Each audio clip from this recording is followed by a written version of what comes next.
आज की जो सबसे बड़ी खबर है, सबसे अहम खबर है, वो ये है पाकिस्तान 2 नंबर गेम कर रहा है ईरान अमेरिका सफारतकारी में, और जो नूर खान एयरबेस है पाकिस्तान का वो इस्तेमाल किया जा रहा है ईरानियन जो जहाज हैं उनको शेल्टर देने के लिए, अमेरिकन स्ट्राइक से बचाने के लिए। अमेरिकी मीडिया के मुताबिक पाकिस्तान ने अमेरिकी एयर स्ट्राइक से बचने के लिए ईरान के मिलिट्री विमानों को अपने नूर खान एयरबेस में पनाह दी थी।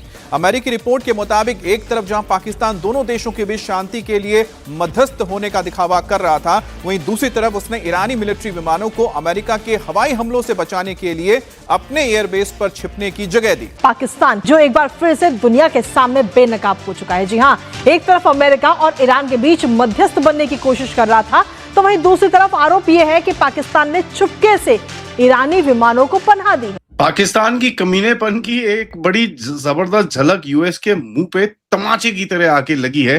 पता ये चला है कि पाकिस्तान ने ईरान के इंटेलिजेंस एयरक्राफ्ट और कुछ मिलिट्री एयरक्राफ्ट को भी अपने नूर खान बेस पे, ये वही नूर खान बेस है, नूर खान बेस पे छुपा के रखा हुआ था, और कुछ और एयरफील्ड के अंदर कुछ और भी जहाज इन्होंने छुपा के रखे हुए हैं। आज की ब्रेकिंग न्यूज ने इस्लामाबाद में जीएचक्यू रावलपिंडी के अंदर जो है वो थरथली मचा दी है। पाकिस्तान ने अमेरिका को धोखा दिया है और जो ईरानियन जेट्स हैं उनको अमेरिका के पलटवार से बचाने के लिए पाकिस्तान के नूर खान बेस वहां पे छुपा के रख दिया गया था। नूर खान बेस एग्जैक्टली वही है जिसको ऑपरेशन सिंदूर में ठीक 1 साल पहले भारत ने उसकी खूब धुलाई की थी और उसको अंजर पंजर उसके ढीले कर दिए थे। और वो कह रहे हैं कि जनाब खुफिया तौर के ऊपर सीक्रेटली ईरानियन मिलिट्री एयरक्राफ्ट को पाकिस्तान के एयर बेसिस के ऊपर शेल्टर दे रहा था। उससे मेरा सर शर्म से झुक गया literally. Lindsey Graham, who says that US must revisit the role of Pakistan as a mediator. Now this comes after a US report has emerged claiming Pakistan allowed Iran to park its critical aircraft at Noor Khan base. मशहूर कहावत है कि बकरे की माँ आखिर कब तक खैर बनाएगी, और धोबी का कत्ता ना घर का ना घाट का।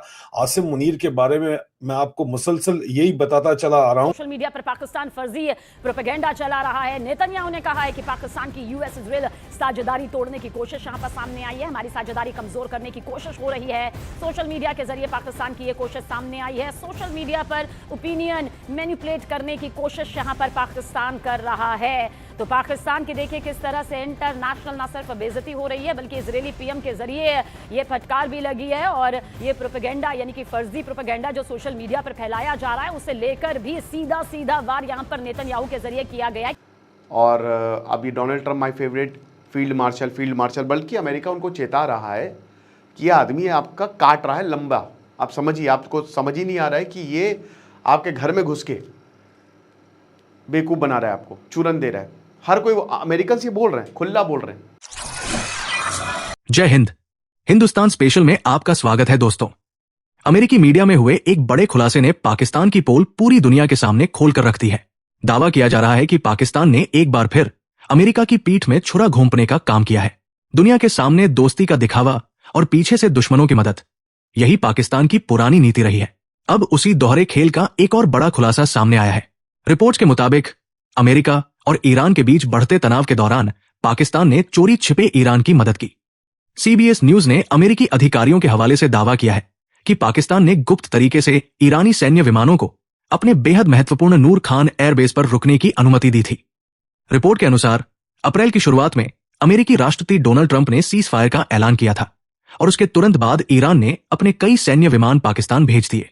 सबसे चौंकाने वाली बात यह बताई जा रही है कि इन विमानों में ईरानी वायुसेना का RC-130 टोही विमान भी शामिल था, जो बेहद संवेदनशील सैन्य मिशनों में इस्तेमाल होता है। अमेरिकी मीडिया का दावा है कि ईरान ने अपने बचे हुए सैन्य विमानों को संभावित अमेरिकी हमले से बचाने के लिए पाकिस्तान में छिपाया था। यानी एक तरफ पाकिस्तान दुनिया के सामने खुद को शांति का समर्थक बता रहा था, और दूसरी तरफ पर्दे के पीछे ईरान को सुरक्षित ठिकाना दे रहा था। इस खुलासे के बाद अमेरिका में भी गुस्सा बढ़ता दिखाई दे रहा है। अमेरिकी सेनेटर लिंडसे ग्राहम ने सोशल मीडिया प्लेटफॉर्म एक्स पर पाकिस्तान को लेकर कड़ी प्रतिक्रिया दी। उन्होंने कहा कि अगर यह रिपोर्ट सही है तो मध्यस्थ के तौर पर पाकिस्तान की भूमिका पर दोबारा विचार करना पड़ेगा। ग्राहम ने यह भी कहा कि इसराइल को लेकर पाकिस्तानी नेताओं के पुराने बयानों को देखते हुए उन्हें इस खबर पर कोई हैरानी नहीं हुई। अब सवाल उठ रहे हैं कि क्या पाकिस्तान एक बार फिर दुनिया को धोखा देने की कोशिश कर रहा था। मशहूर कहावत है कि बकरे की माँ आखिर कब तक खैर बनाएगी, और धोबी का कत्ता ना घर का ना घाट का। आसिम मुनीर के बारे में मैं आपको मुसलसल यही बताता चला आ रहा हूं, और ब्रेकिंग न्यूज के साथ आपको आपके भाई आदिल राजा का सलाम पहुंचे। मैं आपको सोल्जर स्पीक्स के ऊपर खुशामदीद कहता हूं। आज 12 मई 2026 है, और आज की ब्रेकिंग न्यूज ने इस्लामाबाद में GHQ रावलपिंडी के अंदर जो है वो थरथली मचा दी है, और वॉशिंगटन और बीजिंग के अंदर भी एक पैनिक क्रिएट हुआ है। CBS न्यूज ने एक बहुत ही धमाका खेज किस्म की रिपोर्ट जो है वो दी है, और उसके अंदर क्लेम ये किया है कि जो क्लेम के जी पब्लिकली आपको खुलेआम अमेरिका और ईरान के दरमियान पाकिस्तान जो है वो मेडिएटर बना हुआ था, सालस बना हुआ था, और वो लेकिन असल में सिर्फ एक्टिंग कर रहा था। हम तो आपको पहले दिन से बता रहे हैं, लेकिन अभी अमेरिकी भी बोलना शुरू कर गए हैं, और वो कह रहे हैं कि जनाब खुफिया तौर के ऊपर सीक्रेटली ईरानियन मिलिट्री एयरक्राफ्ट को पाकिस्तान के एयर बेसिस के ऊपर शेल्टर दे रहा था। अगर आपको याद हो तो मैं आपको मुसलसल ये बताता चला आ रहा हूँ अजीजान मन कि ये जाहिर बात है कि ईरान के अंदर नाकामी कभी भी सदर ट्रंप की एडमिनिस्ट्रेशन कबूल नहीं करेगी, और वो आखिरकार मुनीर मिस्त्री के सर के ऊपर ही उसको थोपेंगे, क्योंकि वो जो भी बात कर रहे हैं कह रहे हैं कि जी पाकिस्तान के कहने के ऊपर हम कर रहे हैं। मुसलसल यही बात वो आपको बता रहे हैं। लेकिन आज की जो CBS न्यूज की ये स्टोरी है, उसने पूरे का पूरा जो है वो अब खुलेआम इल्जाम पाकिस्तान के ऊपर डाल दिया है कि पाकिस्तान की फौज डबल गेम कर रही है, पाकिस्तान के जनरल डबल गेम कर रहे हैं। एक तरफ हमें कह रहे हैं सालस है, और दूसरी तरफ ईरान के जो फौजी उनके तैयारे हैं उनको पाकिस्तान के एयर बेसिस के ऊपर, वो भी नूर खान एयर बेस रावलपिंडी चकलाला के अंदर, उनको सेफ हेवन प्रोवाइड की हुई है, शेल्टर प्रोवाइड किया हुआ है, पनाह दी हुई है। जी हाँ, ये कोई सोशल मीडिया रूमर नहीं है, कोई आम रिपोर्ट नहीं है, ये CBS न्यूज की इन्वेस्टिगेशन है जो कि शाया हुई है, आपको इस वक्त नजर आ रही है यहाँ पे। और अगर ये स्टोरी इंटरनेशनल लेवल के ऊपर मोमेंटम पकड़ गई, क्योंकि अमेरिका के अंदर इस वक्त प्राइम टाइम पे स्टोरी को रिलीज किया गया, तो कुछ किसी ने कुछ सोच के रिलीज किया, और CBS न्यूज सबसे बड़े जो न्यूज चैनल्स हैं उनके अंदर शामिल है, और जाहिर बात है कि बड़ी इजाजत के साथ जो है वो रिलीज किया गया। और अब ये अगर रवानी पकड़ जाती है कहानी, तो पाकिस्तान की जो फौजी इस्टेब्लिशमेंट है, मिलिट्री इस्टेब्लिशमेंट है, उसके लिए बहुत बड़ा न सिर्फ डिप्लोमेटिक डिजास्टर बन जाएगा, बल्कि मुनीरा मिस्त्री जो है उसकी मंजी ठुक जाएगी, और वो बहुत बुरी तरह फंस जाएगा। रिपोर्ट के मुताबिक ट्रंप ने ईरान सीज फायर अनाउंस करने के चंद दिन बाद जो है वो ईरान ने अपने बहुत से तैयारे जो हैं वो जंगी तैयारे, अपनी एयरफोर्स के तैयारे पाकिस्तान एयरफोर्स बेस नूर खान के ऊपर भेजे रावलपिंडी में, और रावलपिंडी के दिल के अंदर ये एयरबेस मौजूद है, और ये वही स्ट्रेटेजिक बेस है जो पाकिस्तान मिलिट्री का सेंसिटिव हब माना जाता है, जहां पे US vice president JD Vance भी आके उतरता है, और सिर्फ VIP ट्रांसपोर्ट के लिए इसको इस्तेमाल किया जाता है, और सिर्फ आम कोई यहाँ पे एयर ट्रैफिक नहीं होती।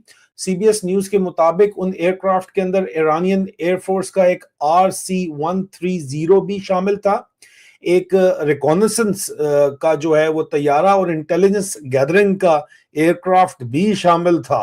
और ये भी कह रहे थे कि आज उन्होंने खबर चलाई है, वो ख्वाजा आसफ कहता है जो उनका चपड़ासी जो है वजीर दिफा बनाया हुआ है, कि ट्रंप जो है वो 2 घंटे के लिए रुकेगा बीजिंग जाते हुए।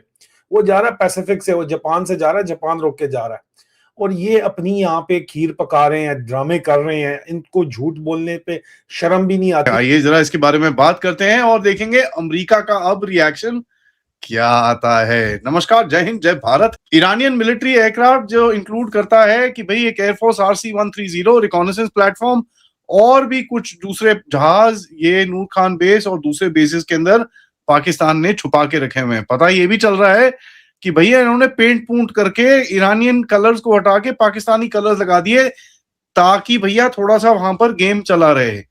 और ये चीज अगर आप देखें, this is complete back stabbing if nothing else. America के साथ मिलिट्री और IMF के चैनल को खोल के रखना, उसके साथ ईरान के साथ भी कुछ ना कुछ डब्बा गेम खेलने की कोशिश करना, और चाइना को भी डब्बा गेम खेलने की कोशिश करना, अमेरिका के साथ भैया फेवरेट फील्ड मार्शल बनना, पूरी तरह से इन लोगों ने गेम खेलने की कोशिश करी है और अब आके सीबीएस न्यूज ने इसके ऊपर पूरा पलटवार और पूरा पर्चा इनका खोल दिया है।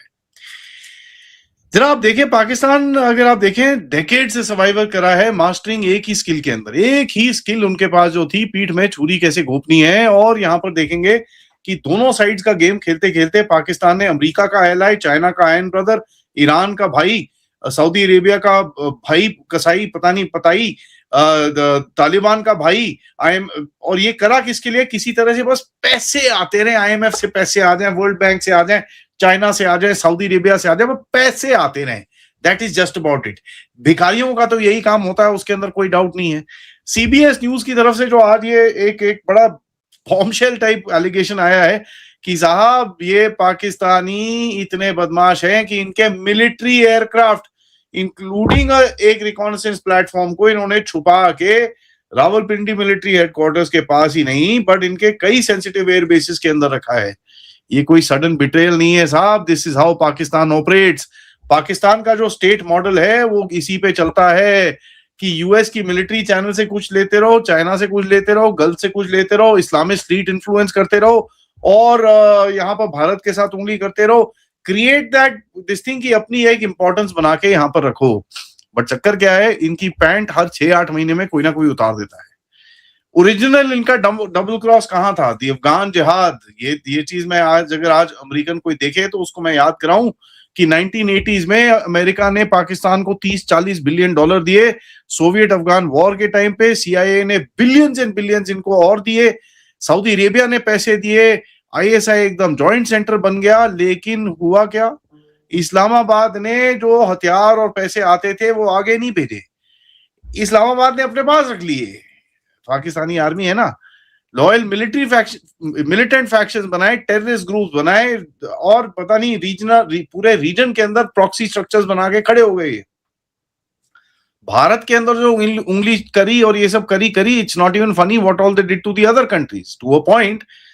जिस तालिबान के इकोसिस्टम के बारे में बाद में अमेरिका को आके उनसे ही लड़ना पड़ा, उस तालिबान के इकोसिस्टम को इन्होंने ही एक्टिवेट करके रखा हुआ था।